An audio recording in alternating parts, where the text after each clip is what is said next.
Hey, how's it going, guys? Welcome back to the Python tutorial for beginners.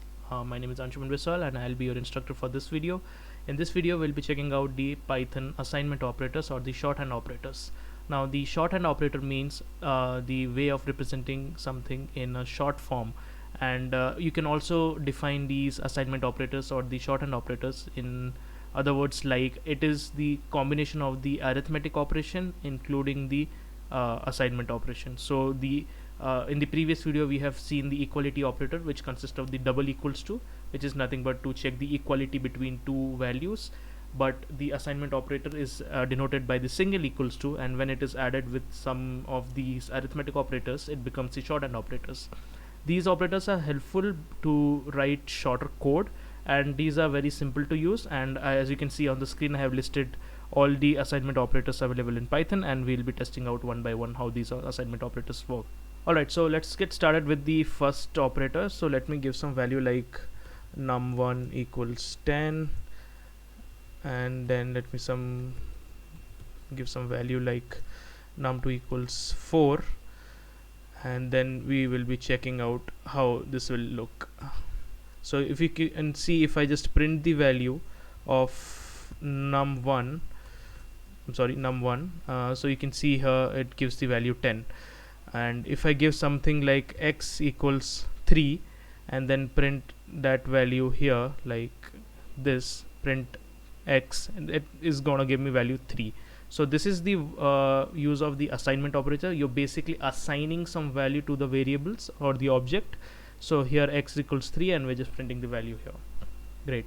So what if we use something like this where x equals 4 and let's give y equals 7.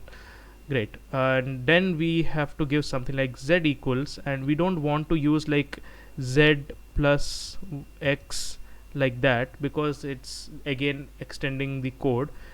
For this kind of situation we can use the shorthand operators. So we can use something like x plus equals 4, and then when I print that value of x here, you can see here I will get the value as 8. So you can see here the value of x was 4 here, but when I give x plus equals 4, which is the shorthand, and then it becomes, basically what happens here is, I'm going to give this as comment. So what happens here is it becomes x equals x plus 4. So already we knew the value of x was 4, and then 4 plus 4 it will become 8. So that's what happened here, and you can see the example which I have given here. So x plus equals 3 is nothing but x equals x plus 3. So instead of writing this big thing, you can just make it short. So that is the use of the shorthand operator. Okay, so if you have understood this, then it's quite simple. You can give minus equals 4, or you can give minus equals, let's give 2 here. So x, I mean the value of 4 minus 2 will become 2. So as you can see in the output becomes 2 right here. And then you can give multiply equals to, then 4 into 2 it gives 8. Then you can use division equal to, it will give 2.0. And then also you can use the modulus equals to, so it will give 0 because 4 is even number. Or if you want to give something odd like 3, so it should give 1 because it's odd number. Okay, so that was modulus. Then you can also give forward equals to something like that, which is nothing but the floor division operator, which we have seen in the previous video. If you have not seen the previous video, I will leave the link in my description. Then also we have seen the exponential operator, so we can give that like double star, and then we can get the exponential operator. So 4 to the power 2 will give 16.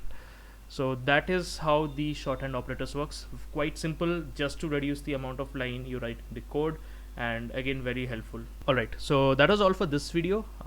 Thanks for watching. I'll catch you in the next one.